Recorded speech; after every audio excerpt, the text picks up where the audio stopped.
Hello friends, in the last class we have taken a stepped bar with a 4 steps, but today we'll take a 2 step bar element with a thermal loads and normal loads. We'll solve the problems on a thermal loads and a normal loads combine effect on a bar element. I'll read the problem. Axial load P is equals to 300 into 10 to the power of 3 Newton. Normal load is given, is applied at 20 degrees Celsius to the rod as shown in figure. He has applied the load on the bar element at a 20 degrees Celsius. This P value he has applied at a temperature of 20 degrees Celsius. Then he has raised the temperature from 20 to 60 degrees Celsius.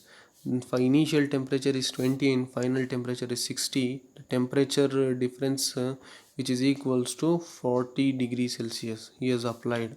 Okay, assume the global stiffness matrix K and global load vector F.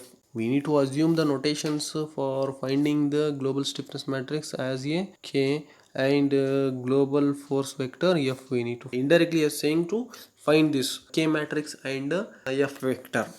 Next bit number 2, actually it is determine the nodal displacement elemental stresses. I am saying this is an element number 1. Already he has stated that indirectly the bar is representing from left towards right, means first element from left direction.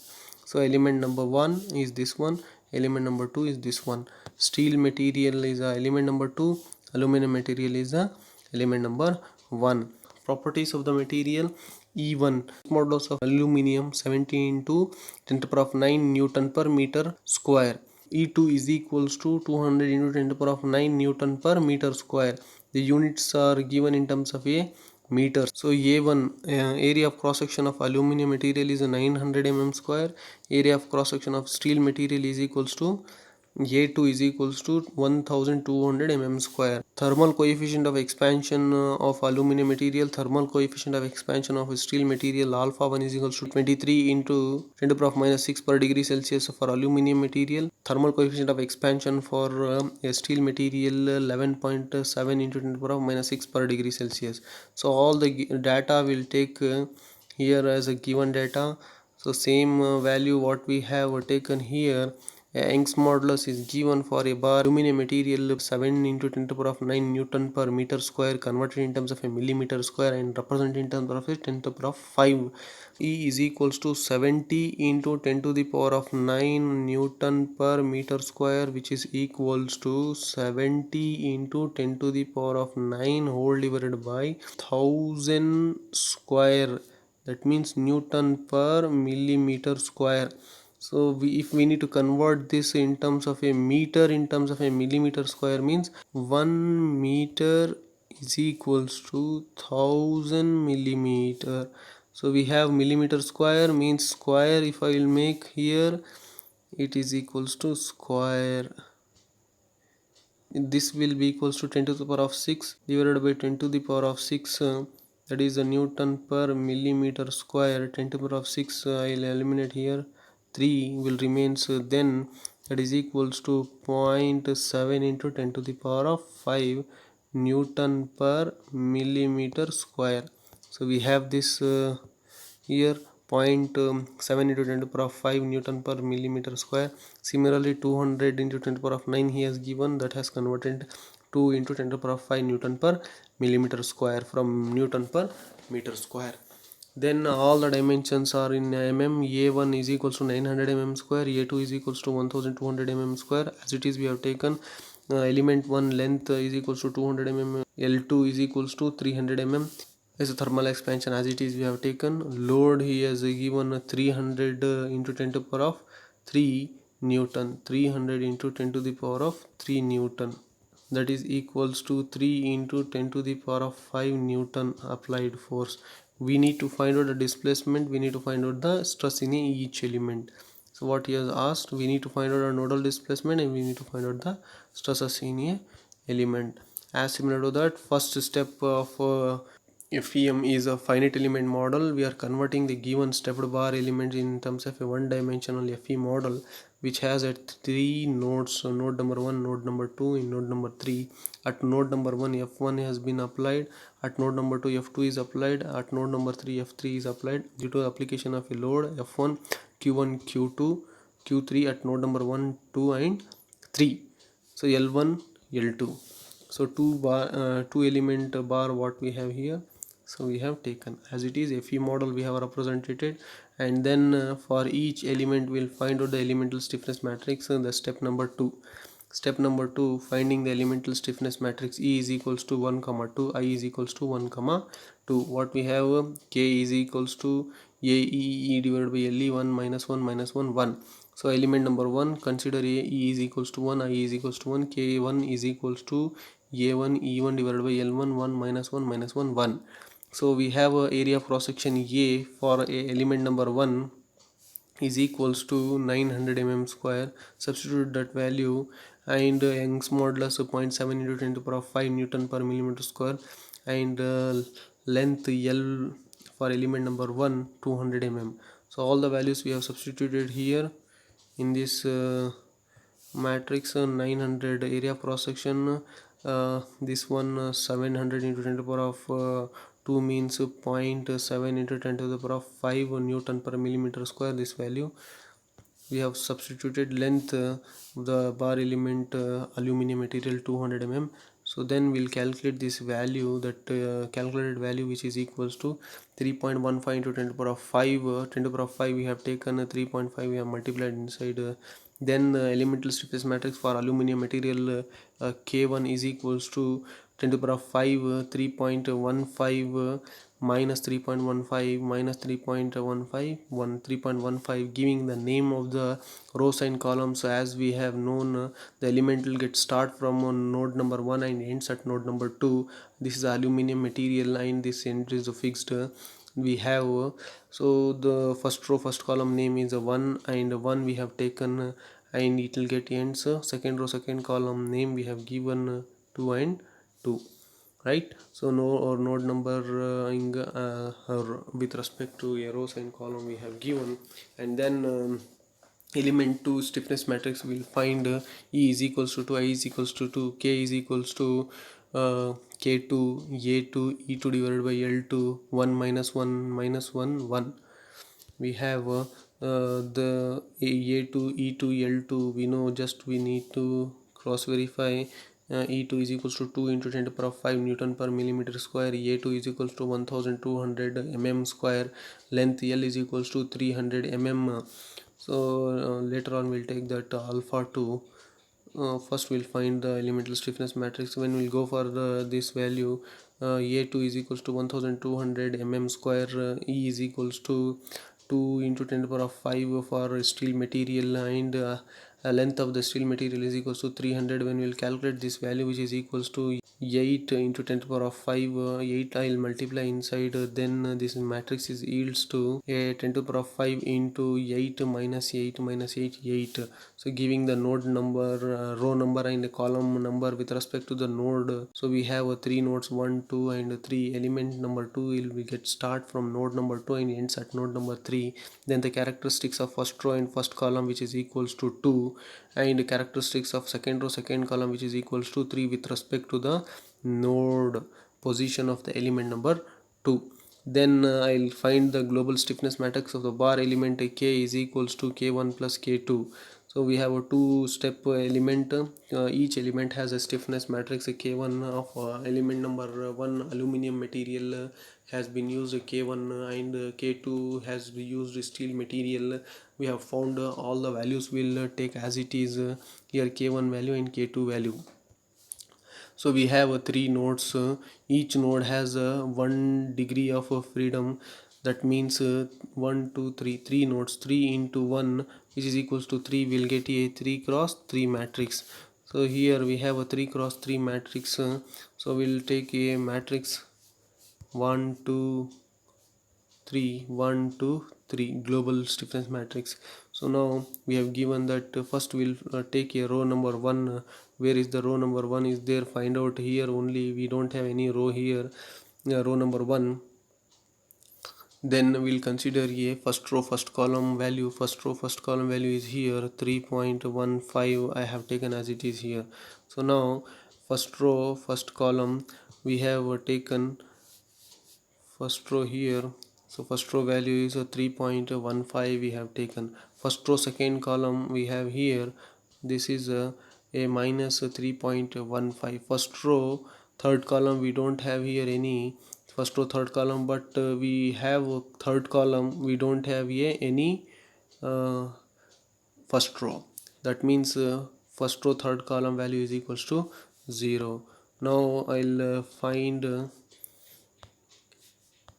the second row, first column, second row, second column, second row, third column, second row, where exactly is there second row in this first matrix of element number 1 and in element number 2 we have both, we have it has been completed. Now second row first column, second row first column is this one, and second row first column we don't have plus 0, so we have minus 3.15 plus 0.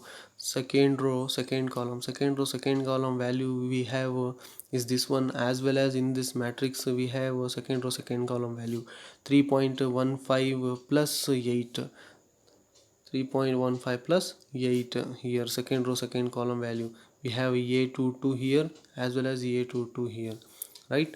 So after getting that A22 value, then we need to go with the second row third column. Second row third column we don't have here, so but here we have a second row third column, that means minus 8, second row third column, right? So we got second row first column, second row second column, second row third column.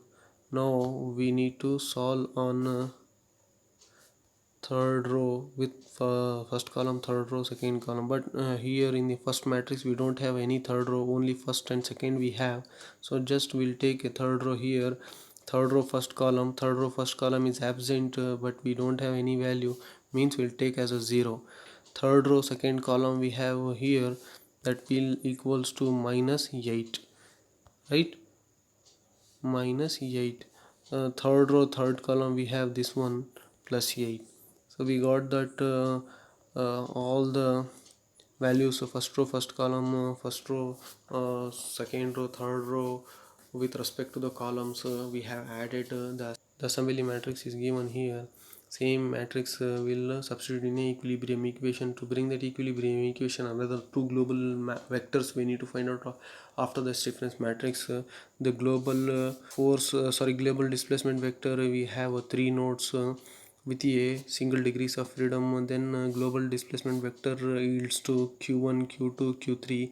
q1 is at displacement at node number 1, q2 displacement at node number 2, q3 displacement at node number 3. So after finding this global displacement vector, we need to find out a global force vector. We have two types of forces, that is a thermal load, and another we have a normal load. First I'll find the thermal load. Thermal load at each node we will find first. The thermal load theta is equals to AE alpha E delta T minus 1 1. So this is a generalized equation. We have a two elements, element number 1 and 2. Just I'll take element number 1, this becomes a theta 1 A1 E1 alpha 1 delta T. When I'll take this is element number 1, theta 1 is equals to A1 E1 alpha 1 delta T minus 1 1. So this is depends upon that node number 1 and node number 2. We have a temperature difference. Initial temperature is 20, final temperature is 60. T final minus T initial, 60 minus 20 is equals to 40 degrees Celsius. Delta T is equals to 40. So we have the delta T, we know that, substitute that value here. We know area of cross section of element number 1, 900 mm square. Young's modulus 0.7 into 10 to the power of 5 Newton per millimeter square. Alpha 1 23 into 10 to the power of minus 6 per degree Celsius. All the values you substitute here in the equation, then solve this value. That value is equals to 57960, and then this value multiply inside this matrix, we'll get this matrix. That matrix is equals to minus 5796 and plus 5796. So then it is theta 1 means temperature distribution of element number 1 from node 1 to 2. Node 1 to 2, this is the name of the node 1 and 2. The element number 1 is lies between node number 1 and 2. Similarly, we wanted to find out the thermal load in element number 2. So the thermal load in element number 2, what we have consider theta 2 a2 e2 alpha 2 delta t minus 1 1 the 2 and 3 node number 1 2 to 3. Element number 2 will get start from node number 2 and ends at node number 3. That means this column name we have given 2 and 3 in a vector. So then all the values you substitute it a2 e2 alpha 2 delta t. So we have all the values e2 value, a2 value, alpha 2 value, 11.7 into 10 to the power of minus 6, area of cross section 1200 Young's modulus 2 into 10 to the power of 5 Newton per millimeter square. Delta T remains same for both element. Initial temperature is 20 and final temperature is 60. Temperature difference is equals to 40 degree. Then area of cross section 1200 Young's modulus 2 into 10 to the power of 5, thermal expansion 11.7 into 10 to the power of minus 6, temperature difference 40. Calculate this value. That value is equals to 112320. Then we need to get the global force vector. That global force vector means theta is equals to theta 1 plus theta 2. We have here theta 1 plus theta 2. What is the theta 1 value? Theta is equals to theta 1 plus theta 2, which is equals to theta 1 value 57960 plus 57960 plus of theta 2 value we found 112320 minus is this one 112320. Then both if we will add we'll get a thermal load on element. So that thermal load theta, which is equals to, we have this is at node number 1 and this is at node number 2. This is at node number 2 and this is node number 3. At node number 1 a value minus 57960. So see here at node number 1 what we have theta, which is equals to this value minus 57960 value of 1. So this value is belongs to 2. So this is 1 and 2 3. So this is belongs to 2 and this also belongs to 2. That means this is all positive and this one is negative. 57960 second value with respect to the node number 2 and with respect to the element number 1. So this is the first value with respect to node number 2 and with element number 2 plus of minus double 1. Now I'll take this and this value 57960 plus of minus double 1 2320. Then this last value double 12320 at node number 3. Add these two values, so we'll get this value minus 54360. This will be remain same as it is we have taken here, and then this value we have taken as it is remains same here. So we have this node number 1 thermal load, node number 2 thermal load, node number 3 thermal loads. The F1, F2, F3 are the normal forces. So now the global force vector, which is equals to F, is equals to applied force node number 1, node number 2 and node number 3 normal forces plus thermal forces. That is equals to F1 plus theta 1, F2 plus theta 2, F3 plus theta 3. F1 at node number 1 is equals to 0, at node number 3 is equals to 0. Okay, at node number 2 F2 is equals to 300 into 10 to the power of 3 Newton. This matrix which is equals to 0, 300 into 10 to the power of 5 Newton, 0. F1 is equals to 0, F2 is equals to this value, F3 is equals to 0. 0 plus theta 1 value, this one 300 into 10 to the power of 5 plus theta 2 value, 0 plus theta 3 value. So now we have here 0 plus this, we have same minus 57960. Then 300 into 10 to the power of 5 plus this value, plus of minus 54360, that is equals to plus 2,45,640 Newton positive value. Last value, force at node number 3 applied is equals to 0. Thermal load which is equals to, as it is, 11,2320. Similarly, we have copied here these two values is remain same, only this value will affect. Forces we will take to solve the problem and getting the displacement. So we have here equilibrium equation. So KQ is equals to F, this is stiffness matrix, take down. We will not take this or this one, we will take the force, this one here, and Q1, Q2, Q3 will take as it is. We will apply the boundary condition for the first node has been fixed and last node has been fixed. Q1 is equals to 0, Q3 is equals to 0, then first row first column, third row third column has been eliminated. This value is equals to 11.15 into 10 to the power of 5 into Q2 is equals to 24560. Then Q2 is equals to 0.2203 mm. The displacement vector Q is equals to 0.2230. Q1 is equals to 0, Q3 is equals to 0, Q2 is equals to 0.2203. Next bit, he has asked to find out the stresses. If you recall that list beginning of the problem solving video, I have given the formula list. In the formula list, this equation I have given. Normal stresses minus of this value is equals to thermal stresses. Sigma E is equals to EE divided by LE minus 1 QI plus 1 is a normal stress, minus of EE alpha E delta T is this total stress is called as thermal stress. So now we'll consider element number 1. This becomes sigma 1 E1 L1 minus 1 and I is equals to 1. Will take Y. The element will get start from node number 1 to node number 2. Element number 1 will start from node number 1 and ends at node number 2. Initial node value is equals to 1.